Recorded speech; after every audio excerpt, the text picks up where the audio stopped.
Hello mga ka-helper! Ayan, for today's video, si Inday nagbabaklas ng headlight.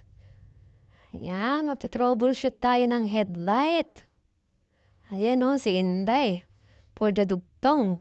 Ang mga cable, ayan, kumuha sa harness. Ayan. Uy, meron na siyang wire straifer. Hindi na mahirap balat ng mga wires. Ayan, for the dugtong.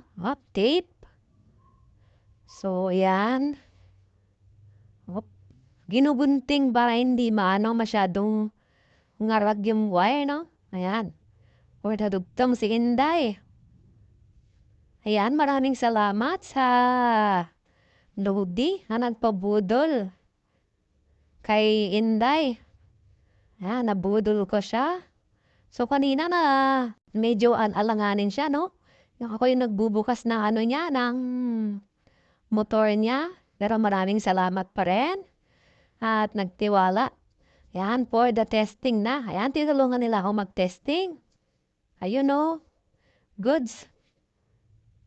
So, ibalik na natin, no? Nangyari dyan, naputol lang yung mga wire nung headlight socket. So, yan. Binabalik na. Good job, si Inday. Oh, ayun o, napailaw.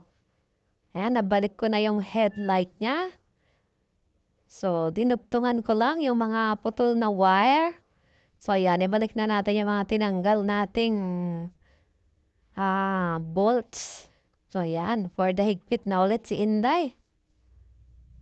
Ayan, thank you very much. If you like my video, please follow and share. Thank you.